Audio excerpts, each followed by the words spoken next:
ఏడాది పాటు ఉతికిన ఎలక తోలు నలుపే అనేది అనాదిగా వస్తున్న సామెత. ప్రజలు ఎన్నిసార్లు బుద్ధి చెప్పినా, మిత్రపక్షాలు ఎన్నిసార్లు చీత్కరించినా నారా చంద్రబాబు పాత బుద్ధులు మార్చుకోరు అనేది నేటి సామెత. బీజేపీతో చంద్రబాబు పుత్ర వ్యవహారం 1998 నుంచి ఓ సీరియల్లా సాగుతోంది. ప్రతిసారి ఆ పార్టీ అగ్రనేతల్ని తిట్టి బయటికి రావటం, అవసరం వచ్చినప్పుడు మళ్ళీ కాళ్ల బేరానికి వెళ్ళి పొత్తు పెట్టుకోవటం చంద్రబాబుకు మాత్రమే తెలిసిన విద్య. కొద్ది రోజుల క్రితమే మోదీ, అమిత్ షాలను బ్రతిమాలి పొత్తు పెట్టుకున్న చంద్రబాబు తాజాగా బీజేపీ పొత్తు గురించి ఏమన్నారు, ఈ విషయమై కేసీఆర్ ఏం విశ్లేషించారు చూద్దాం. ఆంధ్రప్రదేశ్లో తెలుగుదేశం అధినేత చంద్రబాబు నాయుడు ముస్లింల సమావేశంలో బీజేపీతో పొత్తు గురించి ఎందుకు మాట మార్చారు? ఢిల్లీలో ఆత్మగౌరవాన్ని కూడా వదులుకుని 3 రోజుల పాటు వేచి ఉండి హోంమంత్రి అమిత్ షాను కలిసి బీజేపీతో పొత్తు కోసం కాళ్ళబేరం ఆడిన చంద్రబాబు నాయుడు మాట మార్చి బీజేపీనే తమతో పొత్తు కోరిందని ఎందుకు చెప్పుకున్నారు? అది అబద్ధమని తెలిసినా ఆయన ఈ మాట అన్నారంటే బీజేపీతో పొత్తు వల్ల ఏపీలో ఎక్కువ నష్టం జరుగుతోందని భయపడుతున్నారా? ఈ సందర్భంలో ఒక్క నిజం మాత్రం చెప్పినట్లు అనిపిస్తుంది. కేంద్రంతో తనకు అవసరం ఉంది గనక ఈ పొత్తుకు అంగీకరించానని చంద్రబాబు అన్నారు. ఇన్నాళ్ళు రాష్ట్ర అవసరాల కోసం పొత్తులు అంటూ ప్రచారం చేస్తూ వచ్చిన చంద్రబాబు కీలకమైన ముస్లింల సమావేశంలో గబాల్న ఈ వాస్తవం చెప్పేశారేమో. తనపై కేంద్రంలో ఉన్న కేసుల్లో ఇబ్బంది పడకుండా ఉండాలంటే బీజేపీతో పొత్తు అవసరమని ఆయన చెప్పకనే చెప్పేశారు. అలాగే బీజేపీ సాయంతో రాష్ట్రంలో తనపై వచ్చిన స్కామ్ కేసుల నుంచి కూడా బయటపడవచ్చని ఆయన ఆశిస్తుండవచ్చు. ఇదంతా ఒక ఎత్తు అయితే అసలు బీజేపీనే పొత్తు కోరిందని, అందుకే పొత్తు అని అనడంలో ఆంతర్యం ఏమిటి? బహుశా దీనికి సంబంధించిన వీడియో బయటకు వెళ్ళదని అనుకుని ఉండవచ్చు. టీడీపీ మీడియా ఈ వార్తను తొక్కిపెట్టింది, కానీ సోషల్ మీడియా ద్వారా బయటకు వచ్చేసింది. దాంతో చంద్రబాబు మరోమారు అబద్ధం ఆడారన్న సంగతి ఏపీ ప్రజలకు తెలిసిపోయింది. 2019లో టీడీపీ అధికారం కోల్పోయినప్పటి నుంచి బీజేపీతో అంటగాగడానికి చంద్రబాబు చేయని ప్రయత్నం లేదు. పవన్ కళ్యాణ్ను ముందుగా బీజేపీ వారి వద్దకు పంపి ఆ పార్టీతో సత్సంబంధాల కోసం ఆయన్ను మధ్యవర్తిగా వాడుకున్నారు. 4 టీడీపీ ఎంపీలను బీజేపీలోకి పంపించారు. దాంతో బీజేపీ కూడా శాంతించి ఆయనపై ఉన్న ఆర్థిక నేరాల కేసుల ఫైళ్లను పక్కన పడేసింది. 1000 కోట్ల స్కాములకు చంద్రబాబు పాల్పడ్డారని ఆరోపించిన కేంద్రం తదుపరి ఒక్క చర్య తీసుకోకుండా చంద్రబాబు మేనేజ్ చేసుకోగలిగారు. ఆ క్రమంలో బీజేపీతో శాసనసభ ఎన్నికల్లో పొత్తు కోసం ఆయన చేయని ప్రయత్నం లేదు.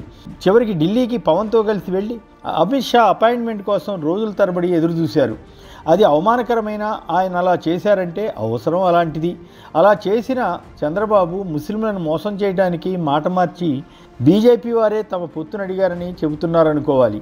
నిజానికి చంద్రబాబుకు ఇష్టం లేకపోతే బీజేపీ వారు పొత్తు కోరినా ఒప్పుకోకుండా ఉండవచ్చు. సహజంగానే దీనిపై బీజేపీ నేతలకు కూడా మండుతుంది.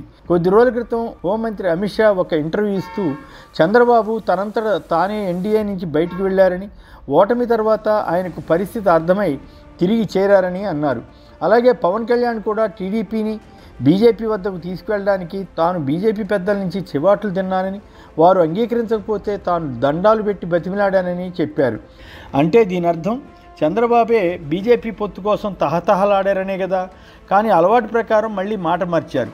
దానికి కారణం బీజేపీతో పొత్తుపై ఏపీలోని ప్రజలు అంత సుముఖంగా లేరని భావించడం ఒక కారణమైతే, ముస్లింలు పూర్తిగా ఈ పొత్తును తిరస్కరిస్తుండడం మరో కారణం.